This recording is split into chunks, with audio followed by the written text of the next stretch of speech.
নমস্কার, দেখছেন talk to Bangla. আমি অভিষেক রয়েছে প্রদর্শিত এই মুহূর্তে যে খবর নিয়ে উপস্থিত হয়েছি, ভারতীয় জনতা পার্টির ওপর মহলে অল ইজ নট ওয়েল, এবং সেই ছবিটাই বারংবার ধরা পড়ছে। যতই সেটাকে চাপা দিয়ে রাখার চেষ্টা করুন না কেন বিভিন্ন মানুষজন কিংবা গদি মিডিয়া, সেই ছবিটা বারংবার ধরা পড়ছে। যখন ক্রাইসিসে পড়ে রয়েছেন ভারতীয় জনতা পার্টির বিভিন্ন উচ্চস্তরীয় নেতারা এবং নরেন্দ্র মোদী খোদ, সেই সময় অমিত শাহ তিনি কোথায়? অমিত শাহ তিনি বিভিন্ন জায়গায় সভা করে বেড়াচ্ছেন, মিটিং করে বেড়াচ্ছেন, কিন্তু মূল যেখানে দাঁড়ানোর কথা, যে অমিত শাহের ভয় রীতিমতন তটস্থ হয়ে বিভিন্ন জায়গা থেকে খবর এরকম এসেছিল যে প্রাক্তন উপরাষ্ট্রপতি জগদীপ ধনখড় তিনি রাতারাতি ইস্তফা দিয়ে দিয়েছিলেন। সেই অমিত শাহ, সেই দাবাং মেজাজ এখন এই মুহূর্তে কোথায় গেল? এই মুহূর্তে আপনাদের যদি বলি যে গত 5ই ফেব্রুয়ারি লাস্ট অমিত শাহ এবং নরেন্দ্র মোদীকে একসাথে দেখা গিয়েছে। তার পরবর্তীতে কেটে গিয়েছে বহুদিন। আজ 18ই ফেব্রুয়ারি আমরা দাঁড়িয়ে যখন খবর করছি, এখনো পর্যন্ত নরেন্দ্র মোদী অমিত শাহকে একসাথে দেখা যায়নি। যদি কেউ দেখে থাকেন আমাদেরকে বলবেন অবশ্যই কমেন্ট বক্সে কমেন্ট করে এসে। কিন্তু অবশ্যই গত 5ই ফেব্রুয়ারি থেকে এখনো পর্যন্ত অমিত শাহ নরেন্দ্র মোদীর যে দূরত্ব, সেটা শুধু এই মুহূর্তের দূরত্ব নয়, এর আগে থেকেই সেটা শুরু হয়েছিল। আগের কয়েকদিনের খবর আপনাদেরকে বলি, এই মুহূর্তে আপনাদের জানাই যে গত 31 জানুয়ারি হঠাৎ করে শহরে চলে এসেছিলেন অমিত শাহ এবং শিলিগুড়িতে তিনি এসে বৈঠক করে গেলেন।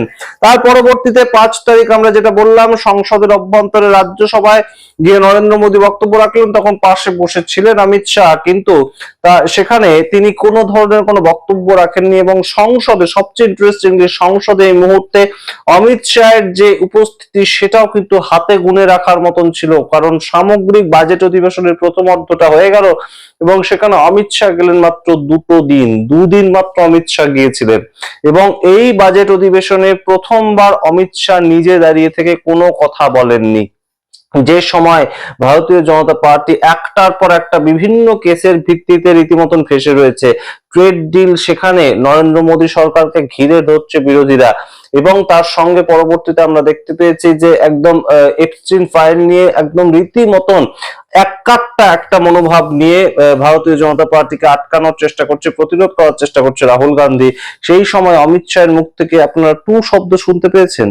কোন ধরনের কোনো বক্তব্য আমরা শুনতে পাইনি। তার প্রেক্ষাপটটাকে আলোচনা করব এবং কোথায় কোথায় অমিত শাহ এই মুহূর্তে ঘুরে বেড়াচ্ছেন, কি দরকার আছে সেখানে, সেগুলো আলোচনা করবো। তার আগে অবশ্যই টক টু বাংলা ইউটিউব চ্যানেলটিকে সাবস্ক্রাইব করুন এবং শেয়ার করুন আমাদের চ্যানেল বেশি বেশি। প্রথমেই জানাই যে 31 জানুয়ারি অমিত শাহ এসেছিলেন শহরে এবং শিলিগুড়ি শহরে এসে তিনি কিছু বৈঠক করেন, কিছু পার্সোনাল মিটিং করেন এবং সাংগঠনিক মিটিং করে তিনি চলে যান। তার পরবর্তী 3 তারিখ অমিত শাহ এবং নরেন্দ্র মোদীকে দেখা যায়।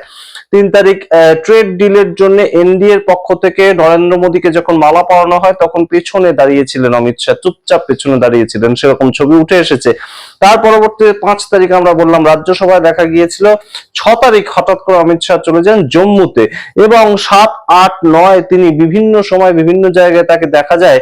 ছত্তিশগড়ে তিনি ছিলেন, রায়পুরে তিনি ছিলেন, কোনো কিন্তু দরকারি কিছু কাজ ছিল না এবং সেখানে ভোটের প্রচার তেমনও কোনো কাজ ছিল না। হঠাৎ করে অমিত শাহ চলে গিয়েছিলেন সাংগঠনিক কাজের সূত্র ধরে। এবং 10 তারিখ সিবিআই এর একটি অনুষ্ঠানে যুক্ত হন অমিত শাহ, কিন্তু কোনোভাবেই এই মুহূর্তে কোনো দরকারি কাজ কোনো কিছুর ক্ষেত্রে অমিত শাহকে দেখা যাচ্ছে না। এই মুহূর্তে কেন বিজেপির সঙ্গে সামগ্রিকভাবে দূরত্ব তৈরি করছে, সেটার প্রেক্ষাপটটা যদি আপনাদেরকে বলি, তাহলে দুটো জায়গা আমাদেরকে পয়েন্ট আউট করতেই হয়। সেটা কি? প্রাথমিক যে জায়গাটা, সেটা হচ্ছে এখনো পর্যন্ত হীরেন যোশী তাকে সমস্ত দায়িত্ব যেভাবে দিয়ে রেখেছে নরেন্দ্র মোদী, সেটা কোনোভাবেই পছন্দ করা হচ্ছে না গুজরাট লবির পক্ষ থেকে এবং সংগঠনের পক্ষ থেকে। হীরেন যোশী এখনো পর্যন্ত পিএমও অফিসে বসে থাকেন এবং 2014 সালের আগে থেকেই নরেন্দ্র মোদীর সঙ্গে অত্যন্ত ঘনিষ্ঠ সম্পর্ক হীরেন যোশীর। কিন্তু সেই হীরেন যোশীর বিরুদ্ধে পবন খেরা রাহুল গান্ধীর তরফ থেকে বিভিন্ন অভিযোগ তুলেছিলেন, কিন্তু অমিত শাহের বক্তব্য অনুযায়ী এবং গুজরাট লবির বক্তব্য অনুযায়ী যে বক্তব্যটা ছিল, সেটা হচ্ছে যে হীরেন যোশীকে ইমিডিয়েটলি সরিয়ে দেওয়া হোক। হীরেন যোশী পিএমও অফিসে বসে বিভিন্ন ধরনের স্ক্যামের সঙ্গে তার নাম যখন জড়াচ্ছে, তাকে সরিয়ে দেওয়া হোক, তাকে এখনো পর্যন্ত সরানো হয়নি। দ্বিতীয় যে জায়গাটা, সেটা হচ্ছে যে ইতিমধ্যেই ঘটে গিয়েছে বহু ঘটনা। আরাবল্লী পর্বত, সেই জায়গায় ভারতীয় জনতা পার্টি তাদেরকে রীতিমতন কর্নার হতে হয়েছে। ইউজিসি নতুন যে আইন নিয়ে এলো, সেটা নিয়ে রীতিমতন কর্নার্ড হতে হয়েছে। কিন্তু আপনারা দেখেছেন কখনো এই সামগ্রিক বিষয় সম্পর্কে অমিত শাহ একটাও বয়ান দিচ্ছে? কেন দিচ্ছে না? তার প্রেক্ষাপটটা কি? তার প্রেক্ষাপটটা হচ্ছে হঠাৎ করে ভারতীয় জনতা পার্টি, আমরা দেখতে পেলাম যে তাদের একদম উচ্চ যে পজিশন, যে একদম রাজনৈতিকভাবে ভারতীয় জনতা পার্টি পৃথিবীর মধ্যে সর্ববৃহৎ একটা পার্টি হিসেবে দাবি করে নিজেদেরকে, এবং সেই জায়গা থেকে ভারতীয় জনতা পার্টির মাথায় প্রেসিডেন্ট পদে যাকে বসানো হলো তিনি নীতিন নবীন। নীতিন নবীন ছিলেন এমন একজন মানুষ, কার্যকর্তা ভারতীয় জনতা পার্টিতে, যিনি মাস দুয়েক আগেও যখন বিহারের ভোট হচ্ছে তখনও পর্যন্ত তিনি অ্যাপয়েন্টমেন্ট পেতেন না অমিত শাহের সঙ্গে দেখা করার জন্য, তিনি অ্যাপয়েন্টমেন্ট পেতেন না তৎকালীন ভারতীয় জনতা পার্টির যে সর্বভারতীয় সভাপতি ছিলেন জেপি নাড্ডা, তার সঙ্গে দেখা করার জন্য। সেই নীতিন নবীনকে একটা মাত্র বিহার ভোটটা তার দায়িত্বে রেখে সেই নীতিন নবীনকে সর্বভারতীয় সভাপতির পদটা দিয়ে দেওয়া, এবং সেটা শুধুমাত্র নরেন্দ্র মোদীর একার ডিসিশন, এবং নরেন্দ্র মোদী চেয়েছেন বলে নীতিন নবীন সর্বভারতীয় সভাপতি হয়েছে। এই জায়গাটা বারংবার উঠে আসছে, এবং সেটা কোনোভাবেই অমিত শাহ খুব একটা ভালোভাবে কিন্তু নেননি, এবং তেমনই খবর। এবং তার পরবর্তী সময় থেকেই অমিত শাহ রীতিমতন দূরত্ব বজায় রাখতে শুরু করেন। আমরা দেখতে পাই যে ভারতীয় জনতা পার্টির এক একটার পর একটা ক্রাইসিস আসতে শুরু করে। আমরা বিভিন্ন সময় বিভিন্ন ক্রাইসিস নিয়ে আপনাদের সামনে তুলে ধরেছি যে কোন কোন জায়গায় একদম সরকারকে কর্নার করছে বিরোধীরা। সেটা হতে পারে উত্তরপ্রদেশে, যে আপনারা দেখেছিলেন যে শঙ্করাচার্যের সঙ্গে একটা টাফ ফাইট চলেছিল যোগী সরকারের সেই সময়, কিংবা হতে পারে যে একদম উন্নাও যে ঘটনাটা ঘটেছিল সেটা নিয়ে যখন রাস্তায় নামলো মানুষজন সেই সময়, আরাবল্লী পর্বত সেভ আরাবল্লী সেই সময়, কিংবা এই রিসেন্ট ঘটে যাওয়া ট্রেড ডিলের পক্ষে বিপক্ষে বিভিন্ন রকম বক্তব্য উঠে আসছে, কিন্তু কোনো মতেই কোনো নেতার কোনো বক্তব্য কিন্তু সামনে আসছে না। না রাজনাথ সিং, না অমিত শাহ, না নীতিন গডকরি, কেউ এই মুহূর্তে সংসদে আসছেন। সংসদ 15 দিনের বেশি সময় ধরে চললো, প্রায় 28 জানুয়ারি থেকে 13 ফেব্রুয়ারি পর্যন্ত সংসদ চললো। তার মাঝখানে কেউ সামনের সারির যারা নেতা, সামনের যে সিটটা বিজেপির তরফ থেকে সেটা সম্পূর্ণ সময় ফাঁকা থাকলো।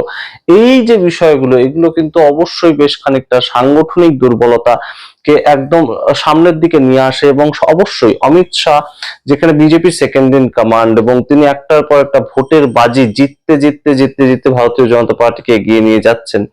সেটা 2024 সালের পরে আমরা দেখতে পেয়েছি যে 4টে রাজ্য, সেটা যেভাবেই জিতুক না কেন বিজেপি জিতেছে শেষ পর্যন্ত সংসদীয় গণতন্ত্র, এটাই সবচেয়ে বড় কথা। এবং সেই জায়গায় দাঁড়িয়ে মহারাষ্ট্র হতে পারে, হরিয়ানা হতে পারে, কিংবা দিল্লি এবং বিহার হতে পারে, প্রত্যেকটা কিন্তু অমিত শাহ যেভাবে লেগে থেকেছেন, পড়ে থেকেছেন, সেই জায়গা থেকে তার যে পছন্দ, তার যে সর্বভারতীয় সভাপতি চুজ করার ক্ষেত্রে যে পছন্দ, সেটা কেন কথা শোনা হলো না, এই প্রশ্নটা যেমন উঠছে দলের অভ্যন্তরে।